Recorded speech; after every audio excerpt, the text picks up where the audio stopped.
Good evening, everybody, and welcome to the Bridgerton with Mary and Blake pre-show before the podcast. Come on in, get yourself situated. This is our kind of, couple of moments before we hit the record button as we record our podcast. This is also a great moment to hit that share button. So if you're on Facebook, you're going to hit that share button, that little arrow shared on your wall, your stories in Messenger, in a Bridgerton group if you belong to any fan groups, and then come back here to the Mary and Blake page. Yes. And what do we want them to say?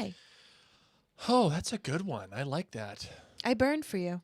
I burned for you. Yes. If you shared, write in the comments, I burned for you. Our friends on Instagram, we've got a lot of you there. We got Mary and Shannon, Elizabeth, Jessica, Lilia, how you doing? You guys can take a screenshot, actually, of this live podcast, share it in your stories, tag Mary and Blake Media, and you too can write in the comments here, I burned for you, and we'll give you a shout out. Friends on Twitter, you can, of course, retweet, right, I burned for you when you come back here. And friends on YouTube, share however you like, and then come on back to the live chat. So excited to have you guys here. And here's the thing. When it comes to podcasts, sharing is caring, and it really, really means so incredibly much to Blake and I. We don't usually do the Bridgerton podcast live. No, at all. They're Yeah. just because we were pounding through them immediately. But we wanted to do this wrap-up live because, you know what, we haven't done one in a while, and we want to just be part of the community and have all of you chatting with each other, man. So this is all about you. And this episode will, in fact, feature a bunch of your feedback. Yes. We have some voicemails. We have some comments, some emails. And, of course, when we do get to that point of the listener inclusions, we would love for you to put let's say a B emoji, and then your question when we get to the end. End. Okay. And you guys will know when we'll tell you when we're getting to all the listener stuff. You'll know. So thank you again. Remember, hit that share button. Even if you're like, I've never shared anything about podcasts before, but okay, hit that share button. Say, I love the show Bridgerton. Like, check out my friends Mary and Blake. They've got a podcast about it.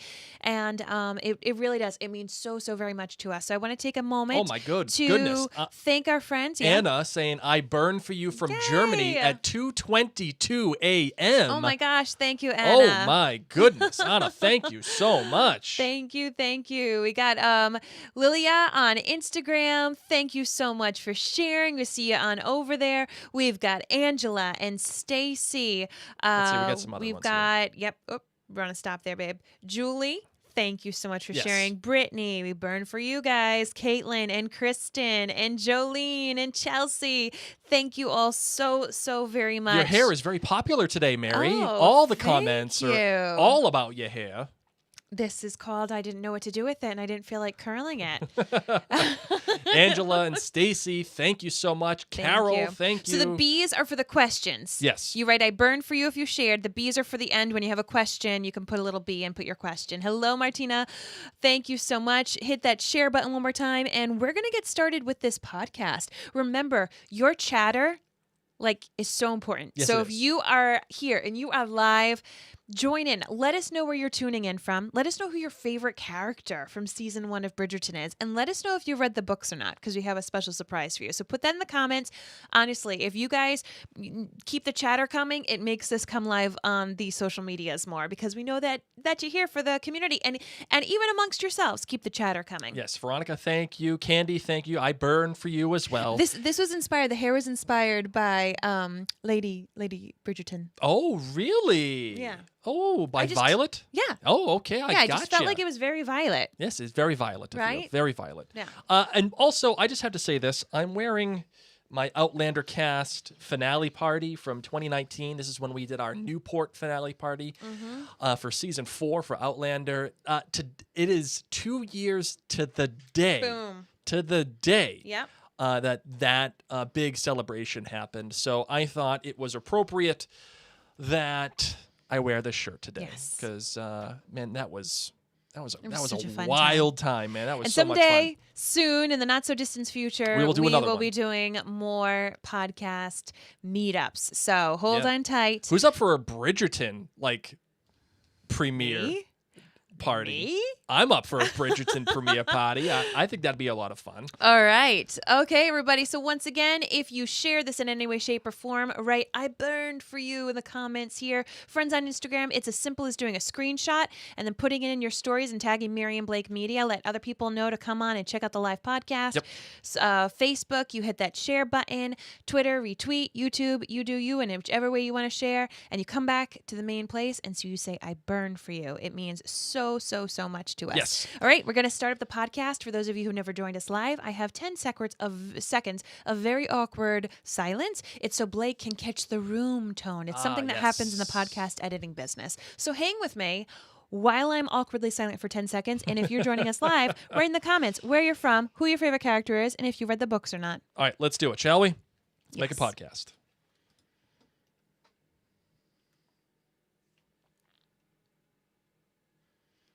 Head on over to jointhenerdclan.com to get all kinds of great bonus material and extras from Blake and I, whether it's Blake's Book Club, Keep Calm and Crown On, the podcast dedicated to Netflix's The Crown, or even bonus After Dark podcasts. There's a lot you don't want to miss out on at the Nerd Clan. So if you want to support an independently produced podcast like this one right here, or just Mary and Blake Media in general, if we bring a smile to your face, please head on over to jointhenerdclan.com. For as little as $2 a month, you can continue to make these podcasts possible and become part of the best community on the interwebs. And Mary, we have a special announcement for all you Bridgerton nerds. We do.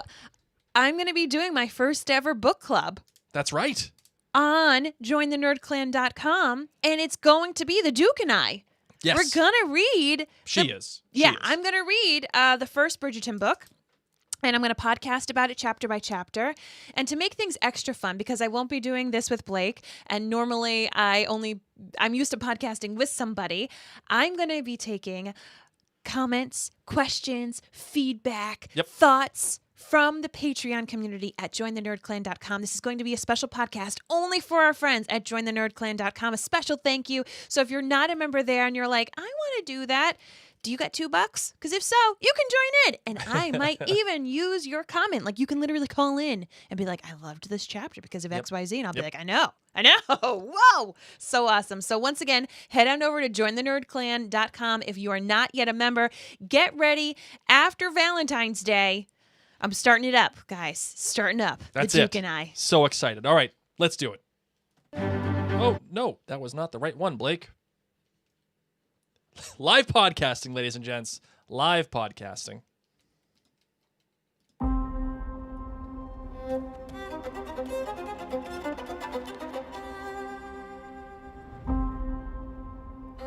Has anyone else read what Lady Whistledown's written of late? Do not tell me that is yet another scandal sheet. This one is different. This subject's my name. My name is Lady Whistledown. You do not know me, and never shall. But be forewarned, dear reader, I certainly know you.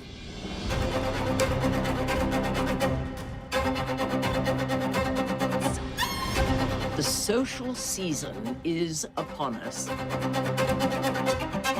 We shall discover which young ladies might succeed at securing a match.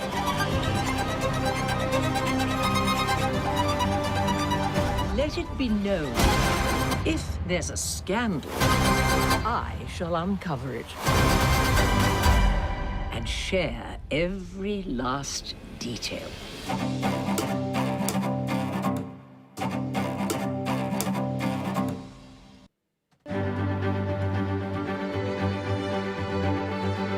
From Providence, Rhode Island, welcome to Bridgerton with Mary and Blake. It's a podcast dedicated to Bridgerton on Netflix. So sit back, relax, and let's get ready to spill the tea.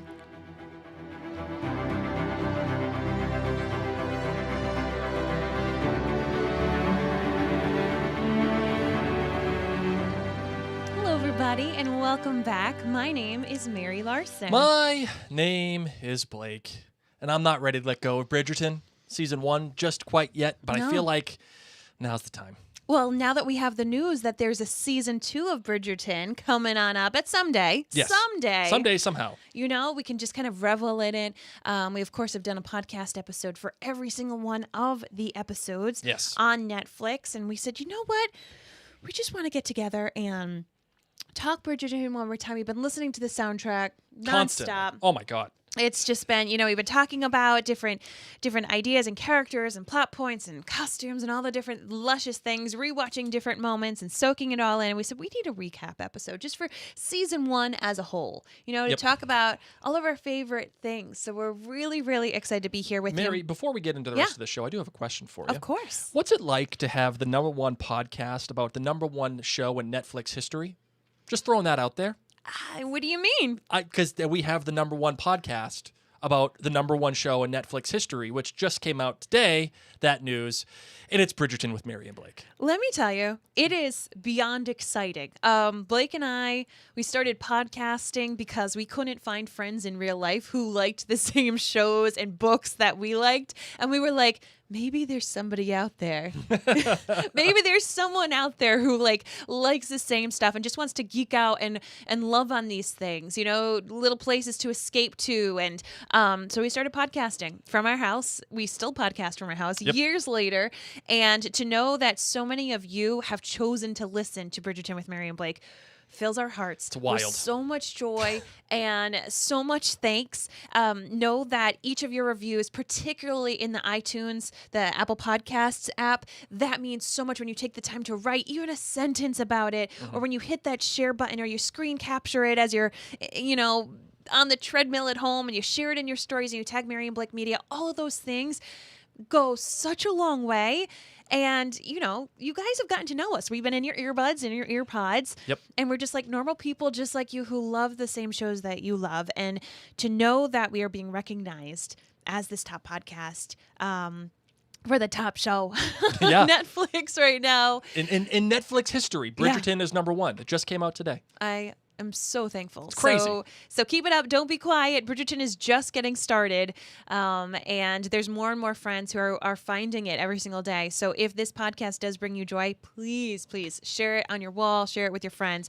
That's what we're here for. And we also wanted to remind you, if you're watching us right now on social media, we wanted to remind you that you can actually subscribe to our podcast in your favorite podcatcher of choice. You can also find us on all sorts of social medias. We're on Facebook, Instagram, YouTube, and Twitter. Just search Mary and Blake. You can also head on over to maryandblake.com to find the most gorgeous website that Blake created. You'll see all of the podcasts and blogs. Thank you so much. You're so very welcome. And last but not least, we want to invite you, welcome you into our house. We may not have, as many biscuits as we can bake to offer you, like Daphne did to her suitors as they entered in. Isn't that great?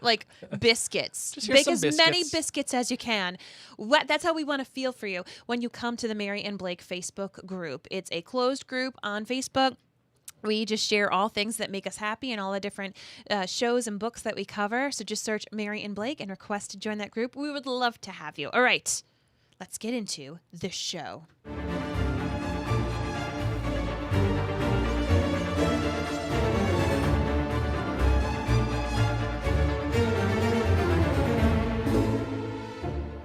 Marvin, we're going to start off with your cups of tea rating Okay. for the season as a whole.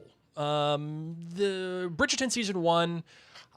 How many cups of tea are you going to give it, and how are you basing your grade? What's my rubric? What is your rubric, and what is the reasoning? Okay. So this is a 4.9. Really? 4.9 of a season of a show. Literally the only thing that brought it down was the awkward thing that is so hard to talk about and people are very divided about. Daphne.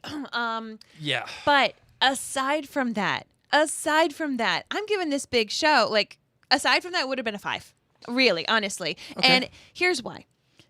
2020. Oh, it did us dirty. Not great, Bob. No, not great at all. And, I'm not going to lie. I started the pandemic watching Tiger King on Netflix, and it made me feel so bad. No, God, please, no, no. I used to sit in my No! tub. Blake can attest to this. Every night I would sit in the tub with a glass of wine, and I Yes. would prop my iPad up on the toilet, and I would sit in the tub, and I would watch Tiger King because everyone was like, "Watch it! It's the most popular thing on Netflix right now." It made me feel so much worse about my life, so much worse about humanity. I was like, "We're never gonna leave this pandemic. There's people like this guy. Like, what is gonna happen?" Just running around. Yep. So I went from that, and then I'm pretty sure I watched some like murder show on Netflix, like a documentary, and then I watched the Jeffrey Epstein documentary. Like Netflix led me down this path of depression, and I almost wanted to break up with Netflix. Oh, it was close. It was close, man. Yeah. I was we like, were going to be Disney Plus people all the like, way. we need to delete this app. And Give me then- all the Frozen. And then all of a sudden, we got Jingle Jangle, okay, at Christmas time with Yep. Netflix. That did not suck. I was like, it's like The Greatest Showman meets Christmas. Bring it, bring it. And then came Bridgerton. And Out of nowhere, from the clouds. Seriously. From the clouds drops Bridgerton. It was everything my soul needed. If they could have sung, it would have been the best thing ever. Okay, but I had Jingle Jangle for the singing. We had the most colorful costumes. We had a beautifully diverse cast. We had love stories, sexual tension. We had awesome music. I was just transported, and I felt better. Yeah. I felt better, and I was like, Netflix. I burn for you. For you. Yes, please. So because of that, because Bridgerton brought me joy, brought colorful, wonderful costumes into my life, got us really, really excited. Yep. It gets that 4.9, leaning towards 5. Wow. Okay. All right. As you know, Mary, I am a much tougher grade than you. I'm going to give this season a 4.5. That's actually high for you It as is. a season. It is. I was leaning 4.4. I'll give it a 4.5 only because I'm feeling generous today. Oh, did I just like change your mind? You changed it a little bit only because 2020 was so bad. And it started off so bad that I figured, you know what? Bridgerton made me feel better about 2020. Seriously. It just did. And How could it not? I know. So I'm gonna. I want to have sex near swans now. Like, when was that on my bucket list before in life? Bam! Just like that. Actually, I feel like that would be so scary. Aren't swans like super territorial? Don't know, don't care, want to do it. I don't know. Geese are mean. I think we should figure it out. No, I don't right now. Now that I'm thinking about it, maybe not. Oh man. So I'm gonna give this a 4.5. I quite enjoyed Bridgerton. I didn't think actually that I would. I know. I remember vividly saying, Blake. Yeah, Mary was the one that convinced me to podcast about it. I was the one that convinced you to podcast about pretty much everything that we've Except for the podcasted leftovers. about. Yes. I convinced you to podcast about But it that. was kind of like Outlander. I was like, so I think you're going to like this. Yeah. And you know, yes. You yeah, may you're right. think it's a chick show. It's not. Let's do it. So yeah, Mary convinced me to podcast about Outlander. She convinced me to podcast about Gilmore Girls, and she convinced me to podcast about Bridgerton. To be honest, I am kind of out on period pieces with English accents at the moment, just because we've done so much of stuff like that. But Bridgerton is different. And we'll get into why and why I appreciated it and how it impressed me. Because, listen, I'm not a huge network TV guy. And if I'm going to be honest, I really don't. I appreciate Shonda Rhimes and the kind of power producer she is. But she's done everything on network. And I'm just out on network television, except for a few shows. Probably only really This Is Us. And I went into it with, just not rose-colored glasses, if you will, and I was wildly impressed by the risks that were taken on this show. So I'll go with that. You're GBG, Marvin. You're good and you're bad, and you're great for the entire season. Yeah, of Bridgerton so season because 1. this is a whole season thing, it's not going to be like a little nitpicky thing, you know. For me, at least. It's Yeah. not how I roll. My good were the costumes. Yes, okay, I like that. I am like I could watch Bridgerton on mute and just oogle, ogle, whichever way you say it, potato, Sure, whatevs. eyes open in the beauty of it. I mean, it's made me look at my wardrobe and be like, there is not enough pastel in my wardrobe.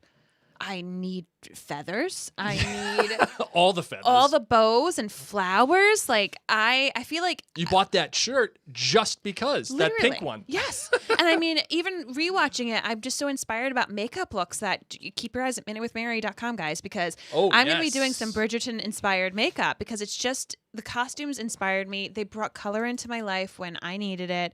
It's just great. My bad. Oh, it just was that Daphne thing. Yeah. It just was. I'm just calling it that. I'm just calling it the Daphne thing, okay? I know that the jury is out. People are mixed opinions about it. That is literally my bad. And that's it. My great was that this was a lovely escape. I want a promenade. I want to do that. I want to wear a dress that is like crazy, with just like things all over it. I don't even know, like sewn on butterflies, and just promenade around a lake with swans, even if they're super mean. I don't care at this point. It's what I needed in 2020. How about like a $4 million necklace that you just take off, throw Just on the ground, leave. and leave? Just whatevs. Yeah. Some- I mean, you know I'd pick that up. Of course you'd pick it up, but you know. Finders keepers. How about you? What is your GBG? Your good, your bad, and your great for season 1 of Bridgerton? The good for me is the soundtrack. The soundtrack is eminently listenable. I mean, listen, soundtracks are used in many different ways. You know, for The Walking Dead, Bear McCreary, it was more tone music. It was there to just give a little oomph. You know, that was it. Except for like the Governor's Pulse, that was with intent. The Governor's Pulse.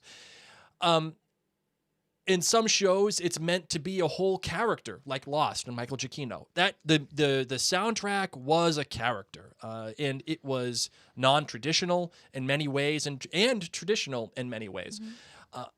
Really like that. And Bridgerton is like kind of a mix of both.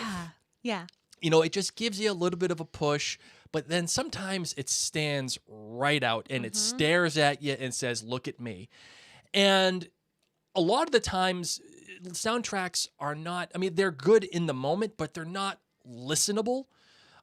For example, like season 2 of Outlander just was not like, put it on and just set it and forget it. You know, Ronco, you know, set it and forget it.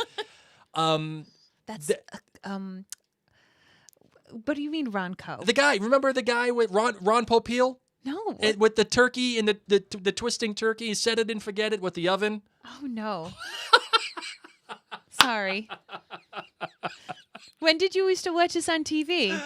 This was like a late night, stay up at 1 a.m. Yeah, see, I never got to do that type thing. until I grew up by Ron myself. Popeil, man. No. And, you know, set it and forget it. And the whole crowd would say forget it, the whole thing. That was not, but Bridgerton, the soundtrack is. And I'm not talking just about all the pop songs and how they were remade. Which are so great. Which are fantastic. I'm talking about the actual score itself by Chris Bowers. Phenomenal. Like you can just put it on, leave it on in the background. I have it playing at work all the time just because it calms me, but it gets me excited. It's funky. You feel like you should be sitting up a little straighter. Yep. Maybe choosing tea over coffee. Yep. You know? Yep, absolutely. So I'm in on the soundtrack. The bad for me, there were a bunch of different things I feel like I could have pointed out here, but I think the big one for me is that the show didn't build on its own mythology. And I know we've talked about that, not ad nauseum, but it's something that we've mentioned a couple of times. And we've now had a chance to sit back and digest, let it sink. And I think part of Bridgerton is selling you on the world, only because we can see it as an alternate universe. And whenever you institute that kind of storytelling device, you have to sell me on the alternate universe. And I think for the most part, it was sellable, but the backstory of how people of color came into these positions and how that has affected daily life and what it means to just love conquers all. They they teased it. They Yes. teased it in so many different ways between Simon's dad and the queen and the king and all. And even Simon saying, listen, all of this is based on the whim of a king who's crazy. And it could change like that. They teased it and they never gave it to me. They never. And maybe that's something that's meant for more season 2 to be fleshed out. They obviously had to plant a lot of seeds. They obviously are hoping that this is going to be a long time season production. Yeah. But I agree with you. Being that it was such a different, just a different kind of cast for this type of a setting of a show, and then they dropped in those things, you're like, okay, all right. Like, Are we talking about it? Are we not talking about it? You know? Right. So I hear what you're saying. It's like it's almost like they had the guts to bring it up, and then they lost it. They lost the courage to get in the muck of the story. Just to understand it a bit more, Yeah. because you're right. For Yeah. them to say like it can be just ripped away quickly, I understand. And what was your great? My great was the show's willingness to just give freedom rockets to everybody and say, you know what? Oh, he's so classy. You know what? I don't care what you think. We're going to make the show that we want to make. And it's not going to be 100% historically accurate. People of color are going to be in these positions. We're The going queen's to just gonna sniffy snuff whenever she wants with the puppies. whatever the hell she wants to do. And these the dances are going to be dances, and the characters are going to make their own moves. They may and, make love near swans, which is totally dangerous. And you know what? And if you like it, Hey. awesome. And if you don't like it, go get your shine box. You'll And never watch Belle on that bookshelf ever again the same way. Joni here on Facebook says they Hamiltonized it. You know what? Yeah, and that's awesome because Hamilton, in terms of the costuming and everything, not 100% accurate, and I don't care because the story itself in Hamilton and Bridgerton is what matters most.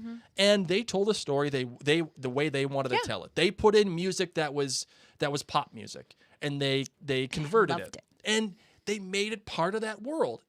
That is awesome. And I'm so proud of a show to have the guts to say, we're going to do this Regency thing, and we're just going to do it our way. And I don't care if you don't think it's the exact way that Regency period stories and love stories should be. We're just going to do it. And all the freedom rockets. Dig it. Love it. Awesome. So yeah, that's my GBG. Your GBGs. And I'd love to know, Mary, the first question I have for you is, could the show have benefited from being a 10-episode season? Or do you think it made the right choice in having just 8 episodes and that's that? I would have loved to hang out for 10 episodes. What would you have added if you were in the 10-episode season? I would have fleshed out a wee bit more Simon and Daphne like getting back together. I think that the damage that was done to them could have used a little bit more healing time. Yep. There, I don't particularly love Anthony, so I wonder if I had a little bit more time if I would be enjoying Anthony's characters a bit more, as Sure. I do know that book 2 is based upon Anthony, and you do, as a book reader, end up really liking Anthony because of the second book, whereas for 95% of this season, he was a schmuck. I don't know if I'm supposed to care about a lot of the Bridgertons. Like, did Gregory even speak? And Hyacinth, did she? Or wait, Francesca. Francesca's the one that like showed up at the very end. Sure, So, Peggy. and Peggy. I had so much fun being with these characters and being in this story that I think I could have enjoyed it fleshed out for a couple more episodes, because I would have liked to be with them. I would have liked more moments with Penelope and Eloise. Yes. And I would have liked just to be with everybody a bit more and to see more of their world and to promenade a bit more.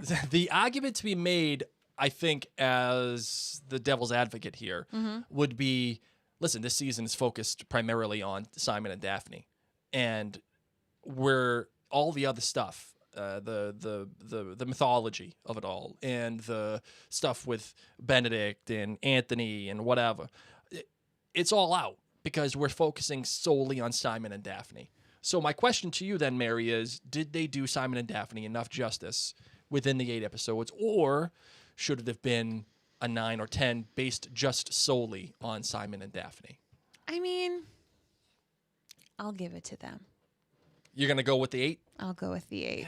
I would have liked more. As I Yeah. said, that was one of the main reasons. But on the flip side, people hurt each other and they do wrong things. But if they have a lot of other time and maybe they can heal. Okay. This is young love. You think about all the spats that you had with like your teenage or college partner. And then the next day you were like, never mind. No, granted.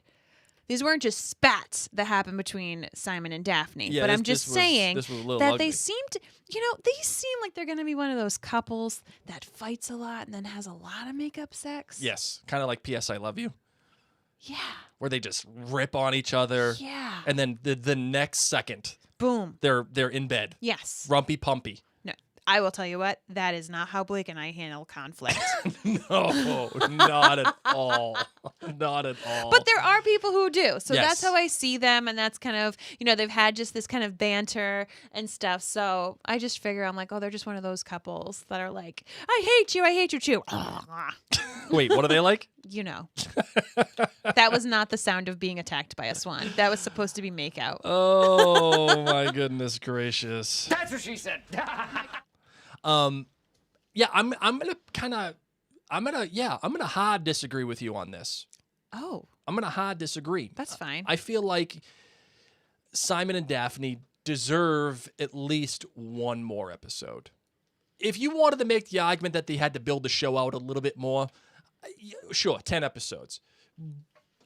But, it kind of reminds me of? It kind of reminds me of Game of Thrones. You know nothing, Jon Snow. When, spoilers, at the end of the season, the final season, Dany makes the turn, right? She makes the turn to do what she does. I'm trying to, skate around it as much as I can.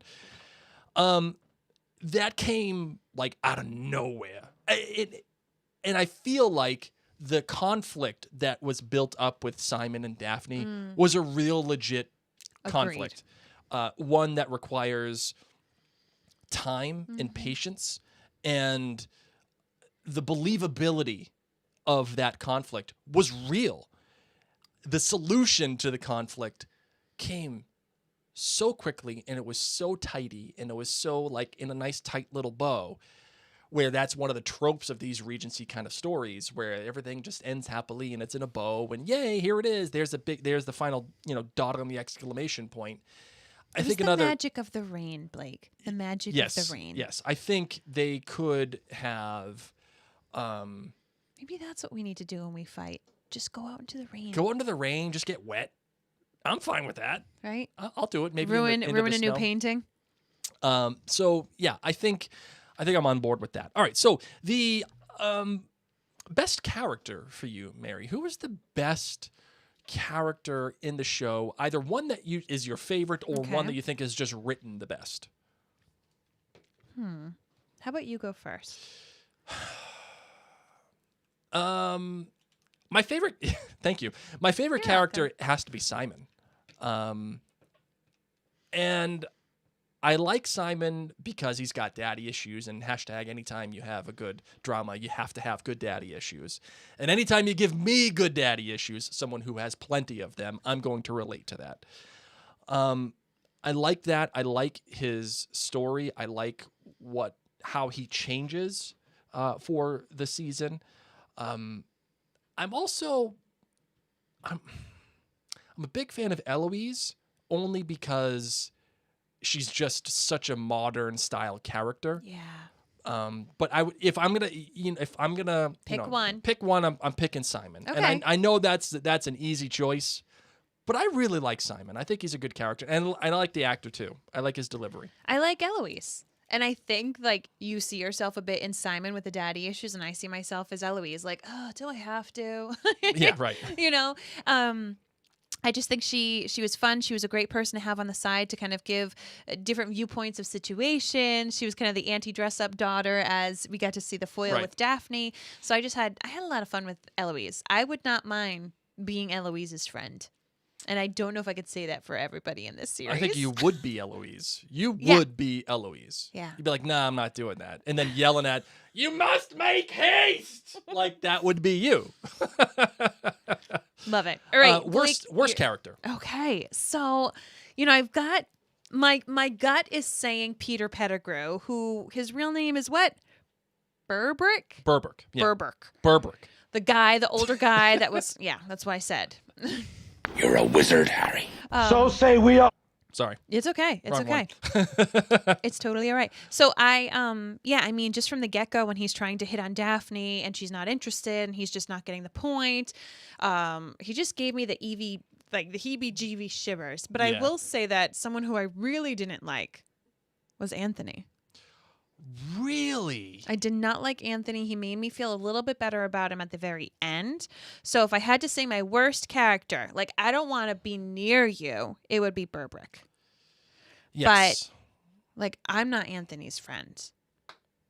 Anthony's that guy in college who can sleep around, who's Yeah. the cool kid, who, like, gets away with everything. That's not my friend. That's interesting. And only because we know that the next season is going to center around Anthony. Yeah, so they're going to have to fix him. Yeah. Or he's going to need to fix himself. He's going to need to, like, go volunteer for Teach for America and feed orphans. Like, Anthony has a lot of work to do if I'm supposed to feel anything for him, aside from the fact that he's so hot. Is this His sex was so good. It was good. This is for all you Outlander nerds out there. Is what they did to Anthony on the same level as what they did to Roger Mackenzie? Good question. I don't know because I haven't read the book, so I will find out. No. Just in terms of the likability, like in just the show. In the show, Roger sucks. For the first between seasons 3 and 4, he sucks. Season 5, they did better. Sucks, but But he's supposed to be a character that everybody loves, and I feel like Anthony is the same thing. Would you, in terms of the think leveling? that the show did Roger dirty. Yes. I think with Anthony, he's, as they say in Shrek, he's an onion and he has layers. Okay? And I don't know if I like onions, if they're named Anthony. I don't know yet, okay?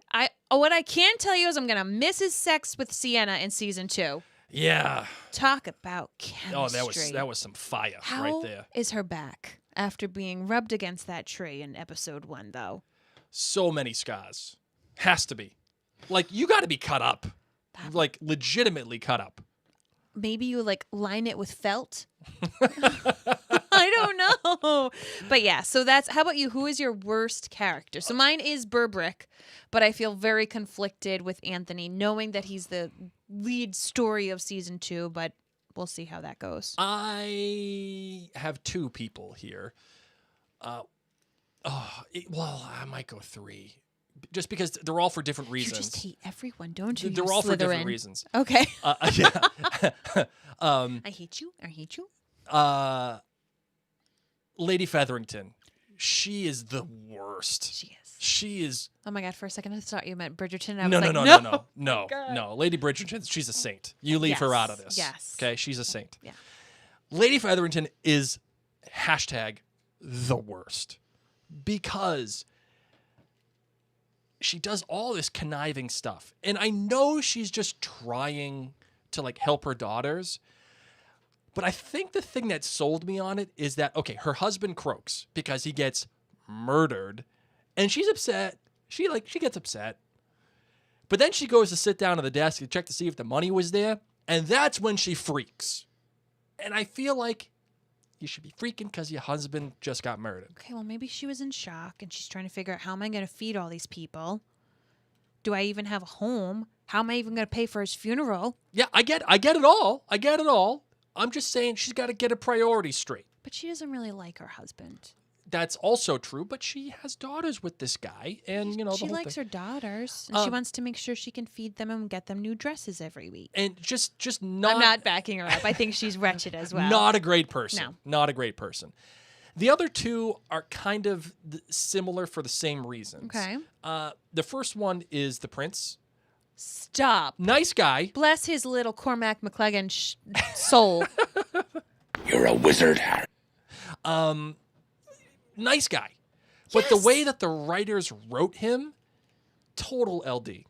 And I'm out on that because he could have been so much more for Daphne.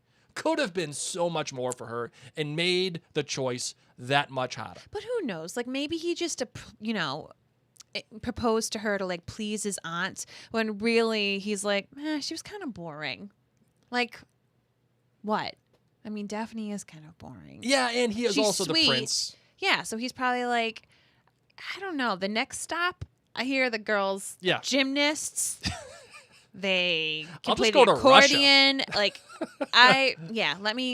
I'll move on. Yeah, It's a big sea. We'll figure it out. There's lots of fish. Maybe he'll go to Greece and see a girl there. Oh my gosh, if he eats grilled feta. Oh, that would change He won't his life. even need a bride, okay? He'd just be next to the cheese maker. Yes.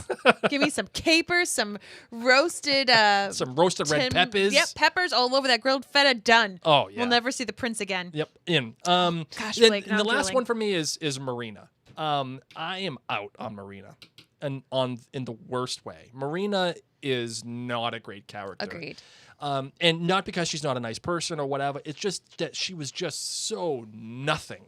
And that's another person I feel like the writers could have given us a little bit more about. I don't want anything more about her. I mean, that's true. I mean, but if you got more from her, would it be better?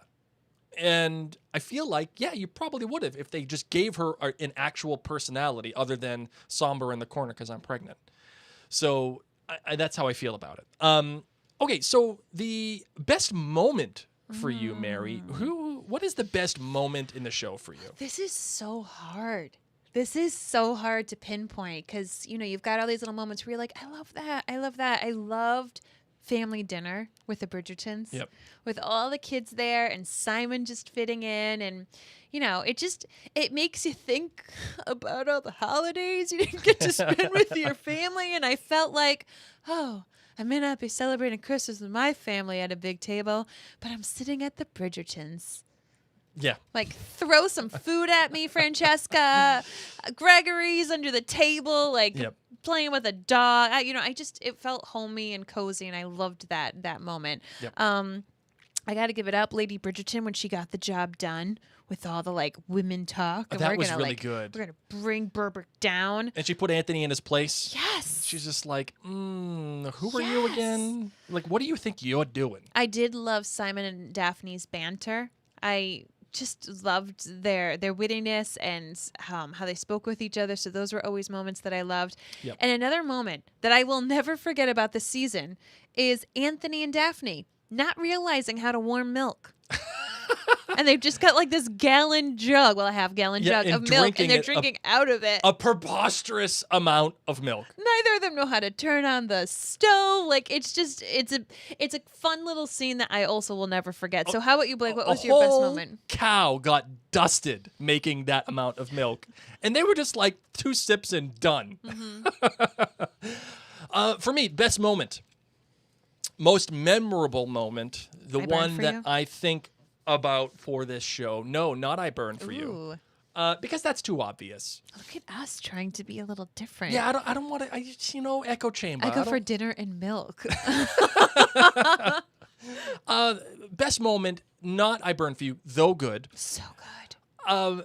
It was Simon and Daphne viewing the paintings. And oh my gosh, yes. And just that slow hand movement. Yeah.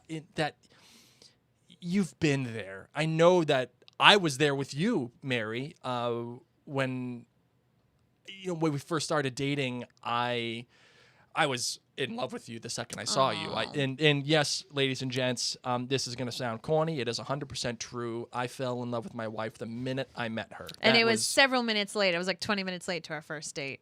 Mary was. That's why I thought I was getting ditched. I met her at a pub. And I was just busy looking for a free parking spot because I didn't want to pay $4. And I've been there with you, even though I loved you from the second I met you, where it was super awkward and you want to show that affection, but you don't know how. And you're you just is she going to pay it? If I do this, is she going to cower away from me, get disgusted and spit on me or Ew, who does that? Or is she going to accept it? And I found that moment between the two stunning. Yes. When I think of the show, I think of that moment. And how important it is for those two characters, because no matter what they say to each other, no matter what difficulties they go through with each other, they can always fall back on that one moment. And it's an indicator to you as a viewer that what they have is far beyond what they're talking about. Yes. And what they have is far beyond any argument they're going to get in. These two want and desire to be with each other. And this was the first moment, and it was done in such an artful and beautiful way. And it was quick, too. It wasn't something that was lingered on. I mean, it was lingered on, but it didn't. It was given to you, and then within a second, taken away. Mm-hmm. I find that excellent. Agreed. I find that excellent. Your most eye-roll inducing moment, Mary, for Bridgerton season 1. Aside from Daphne's assault on Simon? Yes. Okay. I mean, if you wanted to do that, I'd be okay with it. I feel like we fleshed that out quite a lot in the episode in which that took place. I am still out on that. Yeah. And I do know that it was handled better than in the book. But anyway, if I had to choose something other than that, eye roll moment. Yeah. Meaning, like I'm annoyed. Oh, God, like that. You just wish they didn't do it, or you wish that it wasn't in there, or like, oh, that could have been handled a little bit better. You know, just that, like that whole thing. Okay. I don't know. I mean, I still, I know this is going to sound silly. I still feel very awkward about Benedict's age. Is that an eye roll moment? Well, I mean, it's not a moment per se, but it's an eye roll. It's a little sticky thing that I just still can't shake, because he looks so much older than Anthony, and I don't believe that he's like a teenage, or young adult man. Like, Yeah. I think he's my age. Yep. So that's just something that I stick to. Well, how about you? What is your eye roll inducing moment from season 1 of Bridgerton? Man, I got 2, and they both kind of have to do with the same person. Like, I'm trying to understand, I guess, your eye roll thing. Is it that, like... No, if the moment just... If it could be really anything that you want it to be. Is it something that pained your heart, or is it something that you think the show No, an did eye wrong? roll is like something that the show did wrong. Okay. In like whatever context you believe that to be. So me saying Benedict doesn't look the right age is an eye roll. Okay. Yeah, it's eye roll inducing. Okay. For me, because it doesn't pass the smell test, right? Like you look at him and you're like... You're not 19. You're not 19. Get out of here, guy. However old he's supposed to be. I don't care how old you think you are. You ain't that. Yeah. For me, I 2 things, and they kind of go along with the same person, and they both have to do with Madame Delacroix. And the reason why I say that is because the show... That is who I based my shirt upon today. I that's great for you, man. That's great. You do you. Oui. For me... For me, the issue that I take with her, and not necessarily her in general, is first, not her necessarily her specifically, but what the show does with her. Okay. The first thing is they give you that fake out with her to make you think that she's Lady Whistledown, and I feel like that is an issue for me because they're doing that purposely. They're being dishonest. Well, you're following along Eloise as she's figuring it out. So I didn't feel like the show gave us a red herring. I think that we were seeing it through Eloise's deductions. I mean, that's fair. That's fair. Through that lens, that's fair. I think I would have just preferred it that Eloise just doesn't know. And then all of a sudden, we get the reveal at the end. And if you wanted to make an argument about the reveal being an eye-roll inducing moment, I'd also... be happy to have that conversation because I think that's a fair argument. I'd be devil's advocate. I kind of like it, but I would hear the conversation. The other moment for me too is when Benedict hears this thing from Lord Granville and I'm in love and I can't be with the person and you can do whatever you want. And he's like, yeah, and Benedict says, yeah, I'm gonna go with Madame Delacroix. It just kind of feels like out of nowhere. It's like the world is your oyster. Yeah. And he's like, cool. And you just picked the last girl you hooked up with because you met her at a party. I don't don't know. Maybe she does some wild stuff. Maybe she does. And if she does, I hope so. I mean, they have to lock that door. Who knows what they're doing? Yeah. Martina here on Facebook says Eloise research was a bit of an eye roll moment. I'll kind of give you that too. Like the whole subplot of the queen going to Eloise and saying, I want you to find out who Lady Whistledown is. You young child. Yes. It's and nothing ever came of it. Other than the queen trying to figure it out. She should have given Eloise at least a Starbucks card. Yeah, something. Come on. Like... A for effort. Give me an Amazon gift card so I can figure it out. Maybe like a Stop and Shop. Buy a new planner. Buy a new notebook, since I scribbled on that other one with frivolous predictions. All right, best character arc for you for the show. Out of all the characters in the show, who went from one thing and at the end of the season became another, and who has that best arc for you? Okay, so I think the easy person to choose is Simon. Yes, absolutely. So I'm not going to choose Simon because I think he's easy. Fair enough. I'm going to choose Violet Bridgerton.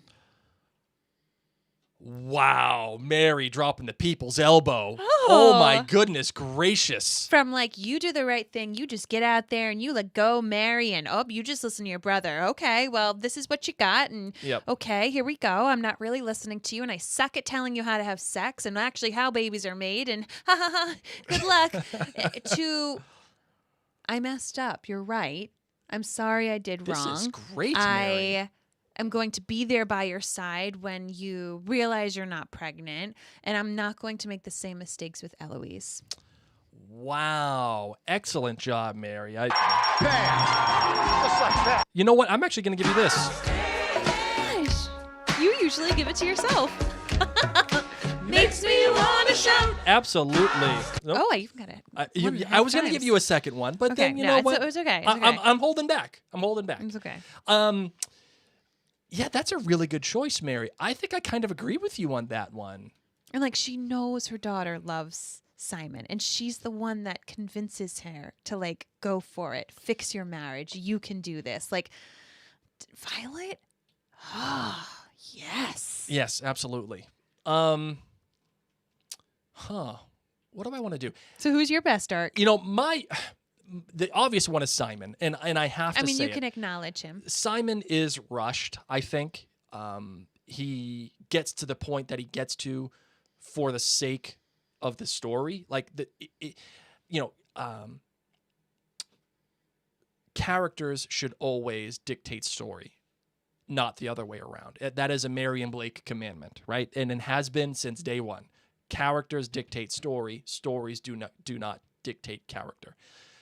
I feel like by the end of the story dictated Simon. That it needed him to be okay with having a kid. So they put him in his position to be okay with having a kid, just because that's what it needed. Having said that, I think where he starts and where he ends is a complete turnaround. And it affects the most change for this person in the story. I feel like he's probably the best arc. Dark horse candidate, though? Complete dark horse candidate. Sienna. Nice. Yeah. Nice. I'm throwing Sienna in the ring. I'm gonna let her, come off the top rope and prove all you wrong. That girl went from wanting to be sexed on a tree to then having that life given back to her, turning around and saying, no, you and I are toxic. You and I will not work. I'm going to be with somebody who really loves me. And I'm going to be with somebody where I don't have to change. Yep. I don't have to be someone. And that is always a great arc for me. Give me somebody who starts off one way and is content and is happy in their beginning. Something happens to take that away, and they lament over it. They get tortured over it, and they finally get a chance to have that life back. And they realize, if I do that, I'll never have the life that I really, really want. They come out of their stasis, and they say, nope, no more stasis for me. I'm moving forward. I think of Finding Nemo all the time. when, Marlin finally gets Nemo back. Like the tears are pouring out of me. 2/3 of the way through, and he has the chance to go back to his little fish hut, and he says, "No, I'm not doing that." All Marlin wanted the entire film was to get Nemo back and go home and enjoy the view. That's all I want. And he says, "No, I'm not doing that." And Sienna does the same thing. Mm-hmm. And when I have that, that is a full, complete story. Yes. And that's my dark horse candidate. I like it. I'm sticking to it. And so who would be your worst arc of season 1? Daphne. Really? Because she doesn't change. I mean, she does a bit. No, she doesn't. She doesn't change at all. She has like a speed bump. She doesn't change. She gets everything she wants. She gets to get married. She gets to have the Duke. She gets to have kids. Everything, the way that she starts is the exact way she ends. Wow. I mean, you could say that the physical thing of it is different in that she does have a kid, she does get married. Like, she doesn't start the exact, but emotionally, she stays the exact same. She's that, wow. Okay. Then wouldn't you say, like, Lady Danbury's kind of the same? Like, static line? At least I feel like Daphne had some growth, man. I feel like she had some speed bumps. Yes, did she get everything she wanted in the end? Yes. And did she not even realize the potential of glorious sex she would be having with her husband for the rest of her life?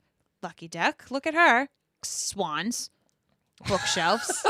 Yeah, but that doesn't change her. I think it did. Well, but I'm not saying she had like momentous character development. I agree with you. Yep. But if you're just looking at static, I look at, the Queen, Lady Danbury, like, I don't know. Yeah, and I'm not saying that you're wrong. You know who I think had the worst arc? Worst arc. Colin. Yeah. Well, I mean, at least he changes a little bit. How? Because he goes into the season with an idea of who he wants to be. And he convinces himself that Marina is the right choice. And then he still tells her, "I still would have married you had you told me you were pregnant. Because I love you, even though I just met you." But his last act, the one that changes him, is the one that gives him the worldly ability, which is, I'm going to go and experience life. I see that as running away from his problems. Like, to me, I'm like, whatever. I mean, once again, if we find out that Colin had these grand experiences in season 2, then I'll feel like he had an arc. But to me, I just kind of feel like, what does Penelope see in this guy? Yeah. Yep. Okay? Like, you have Penelope, the one of the best ladies on this show. Yes. You don't see her. No. He doesn't see her. Shame on you, Colin, for not seeing Penelope. Yes, he does see her at the dance and dances with her. But he just doesn't really see her right now, and it breaks my little heart. And the whole thing with Marina falling in love with her, I mean, I don't blame him for falling in love with her, but then the quick betrothal and then saying, yes, I still would have married you anyway. I mean, some people could sit there and say, oh, Colin, but I just look at it, I'm like, you're getting dumber and dumber each episode. Mm-hmm. Yep. Denise on Facebook says Lady Danbury was a freaking badass, so she doesn't need to change. True. And I would kind of agree with Denise on this one. She is, as important of a character as she is, she's a side character who does one thing. It's like when reincarnation happens and you finally make it to that top level. I'm pretty sure it's like Lady after Danbury. Cow. Yeah. Do you know that?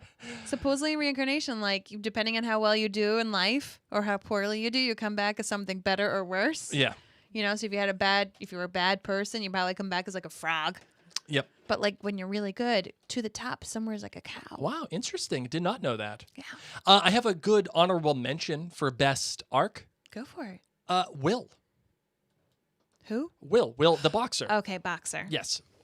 Will's arc is important. Interesting. It's important because it shows you what people were capable of doing and what he needed to do to take care of his family. And it also lends a little juice to the next season. I don't think that we're gonna see the end of Will. Something bad's gonna happen to him, and we're gonna get into that towards the end of this podcast. Your best musical choice, Mary? That is really hard. Yeah. I do love Max Richter's Spring. Oh, I totally agree. You stole it right out of my mouth. Well, this is why we're married, Blake. Or the Taylor Swift. Taylor Swift is really good. I really liked that. The next one after Max Richter's Spring, or the Four Seasons, because they also use summer. I really like Bad Guy. Ooh. Bad Guy is great. Yeah. I and especially the way that they used it and how they were entering into the garden party and all the people are talking about it. Was it the garden party? It was one of the balls. They were all talking about how, Daphne is just a commoner and all this other stuff, and everybody is just talking about it, and it's just the bad guy. I find that just fantastic. Well, you take that, and I'll take Spring.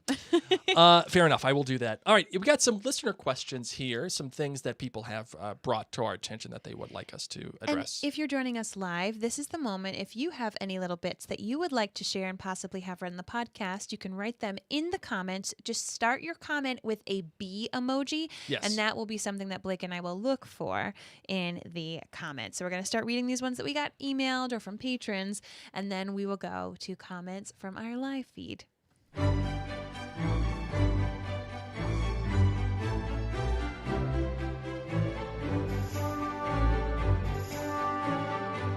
All right, so the first one comes from Angela. Hello, Angela. Angela says, while I thought the reveal that Penelope was Lady Whistledown was a nice twist, she had her money on the dressmaker early on, figuring that she hears everything. Delacroix. It felt a bit implausible to me, and this is why. Here is this young girl who barely knows squat about life and in relationships and sex, etc. And behind the scenes, she is really the wise, mature, knowing voice. She's speaking on life lessons in marriages, etc. It just feels like she could never be worldly wise enough to have that voice to pen such a thing. Although it just dawns on her that her name, Penn, is a Yes. hidden clue. She did, Angela, read an article that she's always shown reading Penelope. Oh, good, that is, yes. and that is a That's what I was clue. gonna say. But I don't know. These girls were really still naive, and it's so hard, such a hard pill to swallow. But okay, I love the show.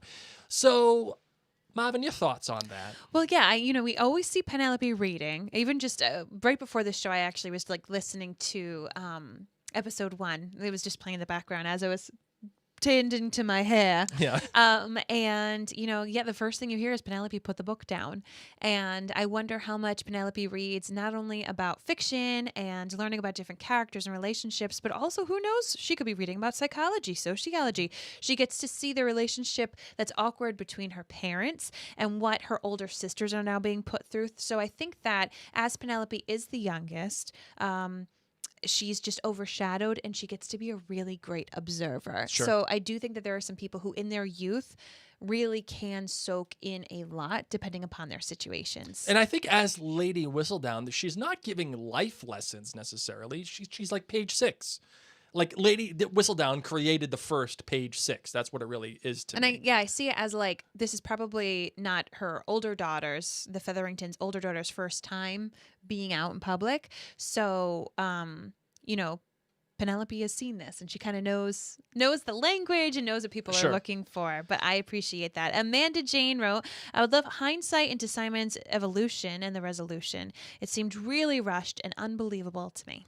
Yeah, this one is interesting. I know we've talked about it a little bit in this podcast, and it's worth, I think, discussing a little bit further, only because you have years worth of emotional repression in terms of Simon, and you have someone who has made this vow to not only his father, but to himself.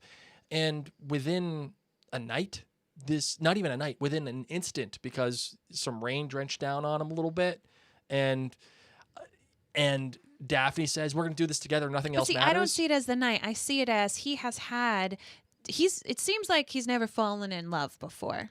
Okay, and this is his first love. This is his big love. He's Sure. finally let her in. The whole painting thing and talking about his mother's favorite painting. He's let somebody in. It's pretty much like Elsa. Love melts a frozen heart.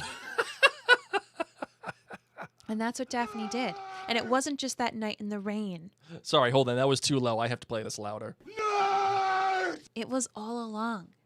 He was letting Daphne in. Yes. I think that's a little bit of a logic jump for me because he was so... Like, just let me be in my imaginary world, okay? It's the only thing that brought me joy in 2020. Fair enough. This one comes from Karen. She says, I'd like to know if you can shed any light on why the Regency era seems to be a popular setting for romance stories. What was going on in that time frame?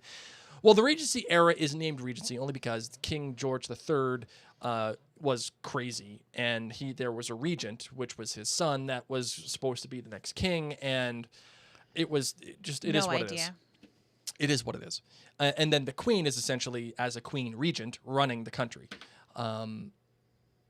So, and it's like this magical kind of time, I feel like. I don't know the specific reason why the Regency is so popular, only because I just feel like it's a time that just feels romantic, and the setting of it, and the high class society, and the balls, and the dresses, and the honorable men, and the feeling of that. And this is somewhat pedantic, but a knight in shining armor coming to sweep you up off your feet, and everything seems to get resolved by the end. It's like the princess, but a bit more approachable because it's a bit more closer to our time frame. People lived in more cities, so they were able to meet more. You think about the old-fashioned princess, Yep. You get what you get, and you don't get upset because you can barely even find anybody. They're all so spread about. But then at this time frame, because just of technology and advancements in life, it was a very social time frame. Like, being social was a very, very important thing. Yes. And yet it was still before the cusp of everything changing. Right. It was a simpler... Well, I mean, you could feel like to say that about a lot of different things, but it was a simpler time before... This is before the world really started to advance in terms of its connectivity. This is like 1813, 1812, 1814 in that time frame. So that is technically the Regency period. And mind you, like, we're only seeing the pretty parts. We're not seeing the other side of society, which there was a large portion of. We're only seeing the upper crust, but it's just pretty. Yes. That's why I think. The next one comes from Sandy. She asks, why was the upper class called the ton in the show? And I actually have the answer for you. Oh my gosh, good, because I don't. It's actually... The ton is a shortened version of a French term, which is le bon ton, which means good manners. And as these people in the high society are coming into the social structure, into the high society, they have to attend all the different balls, and women need to dress up, and men have to be immaculately dressed, and they have to be graceful, and it has to be like... Perfect. Very picture perfect. Okay. And women were not allowed to talk to other men unless they were properly introduced. And le bâton became really, really, really important because if the people wanted to be accepted into this high society or whatever, they had to marry a wealthy or powerful person. And they had to do all these different things. It's like a circle that keeps feeding in on itself. In order to be high society, you have to marry into high society. In order to facilitate high society, you have to be somewhat wealthy, and you have to act a certain way. And if you act a certain way, you'll continue to marry into the high society, and it's called the ton because it is le bon ton.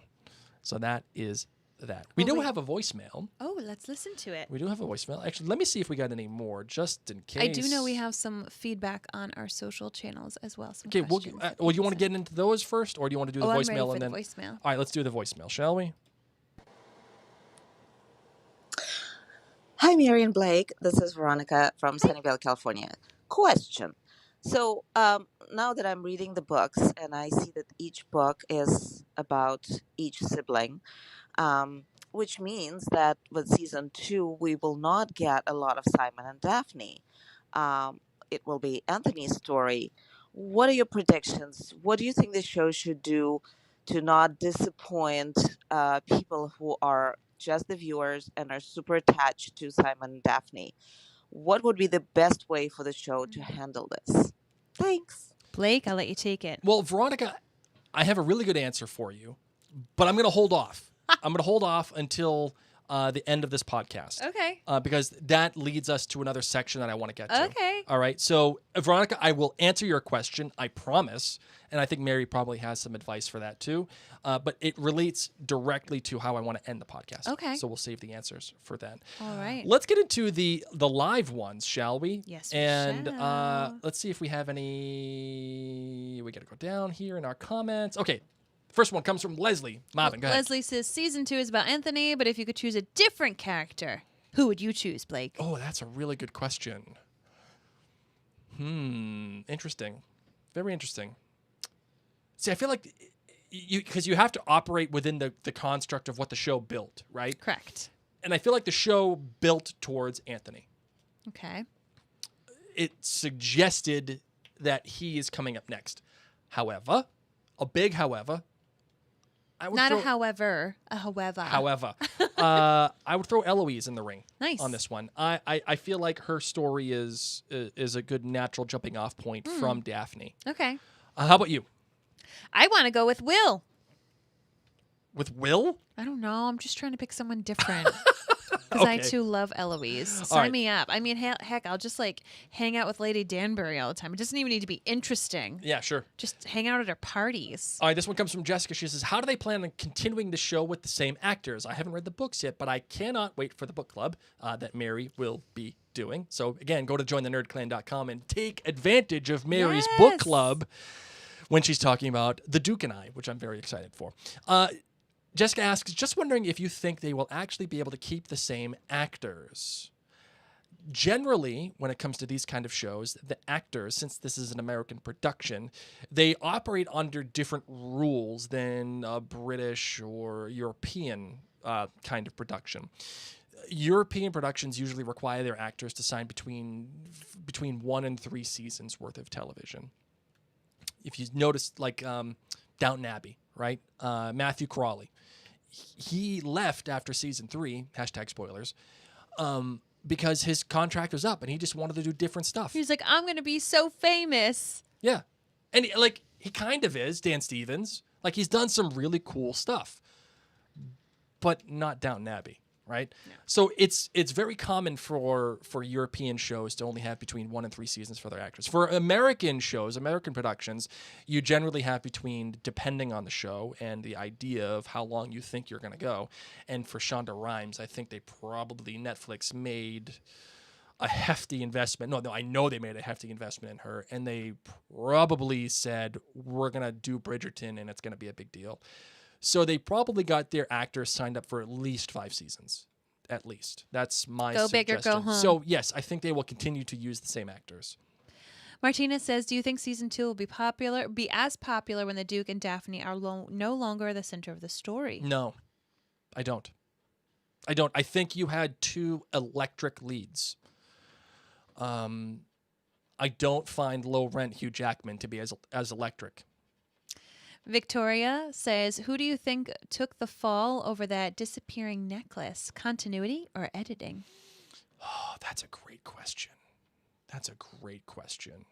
Got to be continuity. I would say continuity as well. Yeah. Because that's not an editing thing. It should have been that Cressida picked it up. Someone should have picked up the necklace. Yes. And if Cressida had seen them out on the garden, had she been right there in the balcony, she would have picked it up and oh, you dropped this or something, or brought it back to the prince or something. If that is something that was filmed, if that was editing, that's a big mistake. Agreed. If that's huge. Julia Roberts is in the corner with her bags. Huge. Yes, huge mistake. If that is editing, that's either on the editor, which I doubt, or it's on the showrunner, which is a bigger deal to me. Agreed. If that's the case. That's just not paying attention. So it has to be continuity. The next one comes from Caitlin. She says, if you got to spend a day in the Bridgerton world, what color theme and flower theme would you use for your end of season debut ball, Mary? Oh my gosh. What was the flower that you had for our wedding? The twisty thing. The fiddler, no, the fiddle fern. Fiddle fern. Yeah. Yes, I think you would do fiddle ferns. Probably, but that's not like a flower. Yeah, whatever. It's like a stick, but I love it. But that would be Fiddlehead fern. Fiddlehead fern. That would be very Eloise of you to choose like a fiddlehead fern instead of flowers. Yeah, it'd be very like, it'd be very earthy and just funky. Yeah, what colors would you choose for your so if it's theme? fiddlehead ferns, yes, I'd be doing all different shades of moss green. Really? I figured you would go with the jewel tones. No, because I'd be going for this like little nymph party. I'd be having you know that lady that like had a baby but her husband died and she was like, I have crazy parties. Yes. And they had the people flying around, acrobats. I'd give her a run for her money. I'd be like, oh, you have acrobats? I'm gonna have a nymph party. Just people flying. Just flying around. I don't even know. Whatever. Just nymphs. That's it. Just prancing around. Suzanne asks, if Penelope's family is so broke, how does she get the funds to print her paper? I think that's a good question. I think, doesn't she get money for her paper? Yeah, that's the thing. I feel like she probably had a little bit of money stacked away a little bit. Yeah. That she got the initial investment into the paper. Yeah. And then people start buying her stuff. Yeah, now she's set. And now She's she's like, set. I don't need a dowry. I've got myself taken care of. Yep. This is my little side hustle. Let's see. I think that is it, my love. Hold on, we got Sam. Sam says, I'm British, so that the historical period of the Regency period was in between the Enlightenment and the Industrial Revolution. When The everything got agricultural dirty and revolution was coal-colored. happening. It was a time of change, but not as radical as the Industrial Revolution and the public repression of the Victorians. Makes sense. Sound reasoning. And that is potentially why the Regency period is so popular as a storytelling setting. Angela says, won't Eloise feel betrayed a little if and when she finds out her bestie is Lady Whistledown and kept it from her in all of their talks, acting like she was trying to help figure it out? I would feel a wee bit played if I were her. Agreed. I think it'll be a little thing that maybe they have a tiff over for an episode. That's what I think. Yeah. I'm kind of with you on that one. All right, that is the end for all of the listener questions that we have. Thank you all so much for submitting. So, Blake, where do we go from here? Yeah, my question for you, Mary, is, and this goes into what Veronica asked in her voicemail. Mm-hmm. Does Anthony have enough juice to get into the next season? Is he the kind of lead actor that you think is worthy of a show that is the most popular show on Netflix in Netflix history and the most popular podcast? I don't think he does, but I think Bridgerton has the juice. So what they're probably doing is they're probably sitting there and they're saying what worked and what didn't. Even though this is Anthony's time to shine, how are we going to, if we need more Simon and Daphne, how are we going to keep them really threaded so that way we get to have all these storylines, but still have everybody that we care about? You know, it makes me think of Downton Abbey. We had so many characters on that show that we cared about because they took the time to really thread them all around and through. And there were some seasons that were more focused on, you know, Mr. Bates, and other seasons that were focused on Mary Crawley, you know. So I think just making sure that we still feel as connected to Daphne and Simon. Yeah, Caitlin here says, oh my God, Blake, don't say juice in regards to Anthony in this show. Thank you. Fair enough. So I have faith. I mean, that's it. They've got time. Thanks to COVID, they have time right now. It's not like they're cranking things out and they have a schedule to meet right now. They kind of get to sit back and say, what worked? What worked? And how can we continue this momentum? Right. So that when we do come back, which is going to be a while from now, it's going to make another big bomb in Netflix. And people are going to be not a bomb in a bad way, but like, you know, blow ratings out of the water. Yeah. So I think the fact that they get to sit back and let it breathe a smidge and hear podcasts like ours and see other reviews where they say, oh gosh, people really had mixed feelings about Anthony and they really love Simon and Daphne. I think it's going to take care of itself. Mary, I'm inclined to agree with you. I think any good showrunner should tell the story they intend to tell. But when something isn't working, they need to be able to pivot and tell the story that they need to tell through a different lens. I don't know if Anthony, the character, worked for me. in season 1. And maybe that was by design. Maybe that was on purpose. I tend to think probably not, because they need you to be invested in Anthony so that when season 2... I felt bad for him at the end, but that was it. I felt badly. Yes, I felt bad, especially when he takes those flowers and throws them down, looks out, and there's that great moment when they show him just pause for a minute and look out and say, all right, Once what again, am I doing? You should not have wasted those flowers. Give them to your mom. The issue that they have as a show, and this is what Chris Van Dusen and Shonda Rhimes have to figure out. Simon and Daphne are, as we said, electric. They're stars right now. They are stars. There's no way around it. I can't figure out a way around it. These two, on our screen right now, if you're watching us live, these two are the reason why this, in my opinion, this show worked so well. Yes. Because it was flames between these two. Yes. It reminds me, you brought it up, of Downton Abbey, Mary. When Lady Mary and Matthew Crawley get together, and the most romantic scene in all of television history, proposing in the snow outside of Downton Abbey on Christmas Eve, and you will not change my mind. Most romantic scene in television history. It's like saying, here's Lady Mary and Matthew. Here they are for this one season. Guess what? We're going away from them. Mm-hmm. You cannot do that. You can't. And when they did do that, the show suffered. Agreed. Show suffered huge.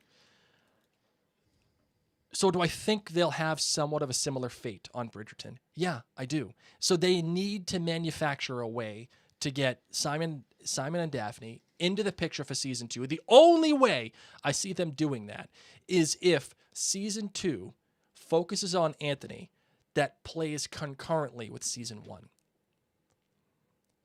So the timelines have to be meshed together. So you see the events of season 1. But you see redeeming qualities of it, like he's helping out the hungry in his spare time. Sure, whatever. Or he's like fostering puppies that were outside abandoned. I'm trying to redeem Anthony in his spare time when he's off screen. But not only that, there has to be event that's like Back to the Future. Like you see events one way, and then the next movie you see the events a different way. But we just need to continue to have Simon and Daphne sprinkled in. Somehow, some way, Simon and Daphne have to be a major player, and their presence has to be felt. Has to be. If it's not, if they're just... If there is no more swan sex... there's going to be a problem. They've got a problem. And it's a good problem to have. This is first world problems. Look, we got 2 burgeoning stars on our show. Who people are going gaga for. We can't get enough. And yeah, like it's become the most popular show in Bridgerton. And on Netflix. And companioned with the most popular podcast about the show. What are we going to do to help facilitate this? Seriously. It's a big problem to have, and the only way, again, the only way I see it fixed is if Anthony's timeline in the second season plays along with the timeline we just watched in season 1. Well, that'd be interesting. And then it takes that initial what does Anthony do, right? From the moment that he leaves Sienna's house to when he's at the house with Daphne saying, yeah, I'm just going to get married, not for love, but just because. He goes to 7-Eleven and gets Ben and Jerry's fish food. Maybe a Slurpee. Like all of us do. Oh, my God. Like Mary. I had a very bad week this week, guys. Yes. I'll talk about it at some point. But I DoorDashed a 7-Eleven Slurpee to my house. Yes, she did. And even the guy. Just a Slurpee. Even the DoorDasher. Like, I didn't know Mary did this. He came up with a big, red, large Slurpee from 7-Eleven. And he's like, man, I'm not going to lie. I've never done this before. This is pretty crazy. And he's like laughing. He's like, this one's going in the books. Oh, man. Patricia here says, since Simon is a good friend of Anthony's, that is how these stories can continue to be linked. Well, and I'm also wondering now that Daphne and Simon are the Duke and Duchess, they're going to have to be having lots of balls. And if Anthony is on, supposed to be dancing with ladies at balls, maybe they can just host like 2 a year. Yeah, that's true. 2 a season. Angela makes a good point here. She says, well, there was a 9-month jump in the finale. True. Yeah, absolutely. I think there's some stuff to be mined there. Yeah. All right. So that's how I will answer that question, Veronica. That's a long answer for you, but that's my thought on that. There we go. Bridgerton season 1. Yes. Bridgerton season 1. I dug it. I dug it really too, dug it. and I look forward to season 2. I think it's going to be a while before we get it. My best guess is Okay. is fall 2022. Okay. That's my best guess. Best guess meaning most optimistic, or you Optimistic. really feel okay? Optimistic. Ooh, yikes. That is if everything falls right and everything just goes the right way. The planets align. Okay. Fall 2022. That's my guess. I'll just do a lot of rewatches. And a lot of book club time. So much book club time. All right, Marvin, you ready to close this bad boy out? Yes, I am. Let's close it out, shall we?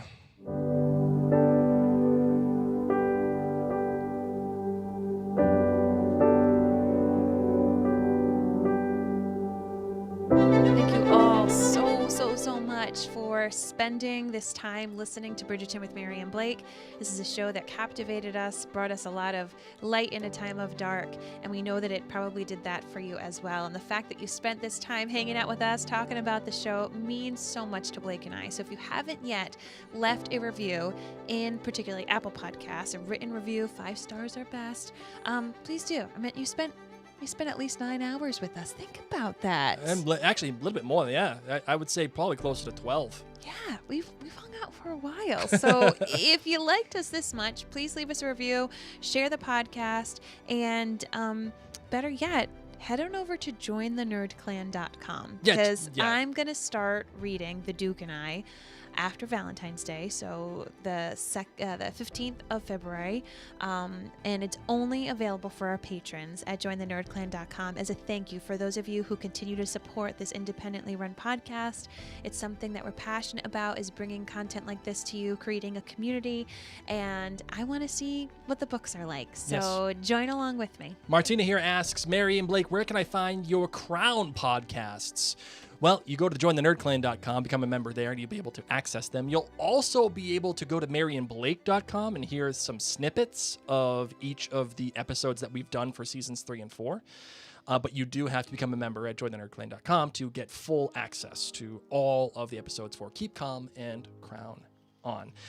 Of course, as I'm sitting here talking about with you guys, go to maryandblake.com. Please check out all of the great podcasts that we have going on over there, whether it is for Outlander or We're doing This Is Clan Us. Lands, which will be soon the show, Men in Kilts on Stars. That comes out on Valentine's Day, henceforth why I'm starting the book club the day after. Yes, and if you are a Bridgerton fan and you do not know what Outlander is, it is also on Netflix. Yes. And it's a Stars production. I think the first 4 seasons are on Netflix right now.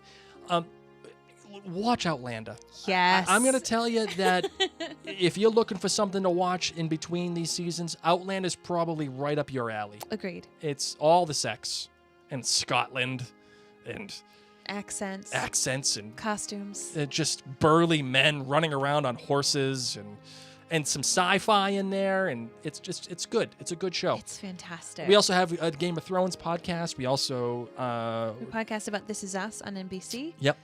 And Gilmore Girls we've podcasted about. We keep busy. And we're keep busy. We're also going to be podcasting about The Last Kingdom that was voted upon by all of the members at jointhenerdclan.com. That will be coming out as soon as This Is Us is over for season 5. We'll be jumping into that right then and there. We keep busy, guys. That's for sure. Well, for now, ladies and gents, I'm Mary Larson. My name's Blake. Now go brew some more tea.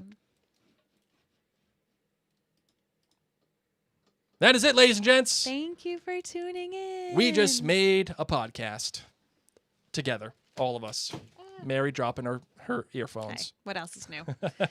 We are going to be doing Harry Potter tomorrow night, 8:15, same time, same place. Yes. And we will be covering the Marauders map chapter from The Prisoner of Azkaban.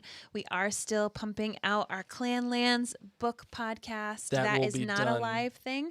So either Friday or Saturday, we'll probably get the next chapter. Yeah. Depending how things go. Just keep subscribed to that podcast. We are going to have the book completed by Valentine's Day, as we will then start handling podcasting actually about the show Men in Kilts. So the show airs every Sunday night. How many episodes do we know? Is it going to be 8? I don't know how many episodes it's Okay. going to be. And then we'll be doing a If one of you nerds are out there podcast that knows how about many, each episode. Yeah. put it in the comments if you guys know. But yeah, we will definitely do a podcast episode per episode for Men and show, Kilts, yes. which I'm excited about. Hopefully, This Is Us continues to keep going, because I don't want to start The Last Kingdom and then like have to go back to This Is Us and do Potter at the same time. Like I kind of want just This Is Us to just. They need to kick COVID's butt. That's for sure. Yeah. Stacy Glick here says 8 episodes. Awesome. So That's what I was for feeling. Men and Kilts. So I feel like that's a reasonable thing. That will just be on our Outlander cast feed. So that's that. Martina, if you have any other questions, just email us, marianblakemedia@gmail.com, and Blake can walk you through how to get the Crown podcast. Yes. All right. So that's it, ladies and gents. Thank you all. This was great, and we will talk soon. All right. Bye, guys.